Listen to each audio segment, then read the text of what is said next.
The next topic is about malignant pleural. Malignant pleural mesothelioma is a rare and aggressive form of cancer that affects the lining of the lung pleura. It is caused by exposure to asbestos, a naturally occurring mineral that was once commonly used in building materials. Asbestos fibers can become embedded in the lungs when inhaled, leading to inflammation and scarring that can eventually develop into cancer. Symptoms of malignant pleural mesothelioma include shortness of breath, chest pain, cough, fatigue, weight loss, and fluid accumulation around the lungs. Because these symptoms can be similar to those of other respiratory diseases such as pneumonia, asthma, or bronchitis, it is often difficult. The next one is despite advanced in mesothelioma treatment, the survival rate for malignant pleural mesothelioma remains low with a 5 year survival rate of less than 100%. However, there are several treatment options available that can improve the patient's quality of life and potentially prolong survival. Some of the treatment options for malignant pleural mesothelioma include surgery, PD, EPP, HIPC, and next one is chemotherapy. If we discuss about chemotherapy involves using drugs to kill cancer cells. It is often used in combination with surgery or radiation therapy to destroy any remaining cancer cells. There are several chemotherapy drugs used to treat malignant pleural mesothelioma, in which including cisplatin. These are all other same, in which first of all checkpoint inhibitors. These drugs target proteins that prevent the immune system from attacking cancer cells. Adoptive cell transfer. This involves external beam radiation therapy. This involves using a machine outside the body to deliver radiation to the affected area.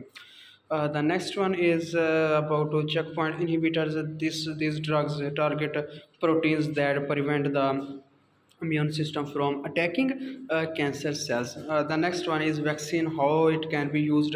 There are substances that stimulate the immune system to attack cancer cells specifically. The first of about after that before that adoptive cell transfer.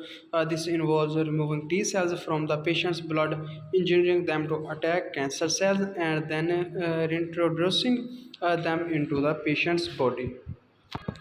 The next one is about clinical trials. Clinical trials involve testing new treatments or medications to determine their safety and effectiveness.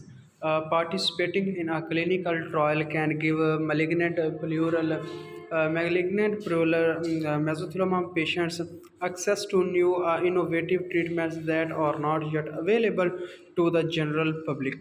Clinical trials for malignant pleural mesothelioma may involve new chemistry, chemotherapy, drugs, immunotherapy treatments, or targeted therapies. There is some latest research and advancement. Despite advances in mesothelioma treatment over the past decade, the prognosis for malignant pleural mesothelioma in patients remains poor. However, there are several new treatments and therapies under development that show promise in improving malignant pleural mesothelioma treatment. The next step is very important: gene therapy. This involves use genetically modified viruses to target and destroy cancer cells specifically. Heat therapy. This involves heating the affected area to destroy cancer cells and improve the effectiveness of chemotherapy. Combination therapies, combining several combining several combining several different types of malignant pleural mesothelioma treatments has shown promise in improving survival rates and reducing side effects.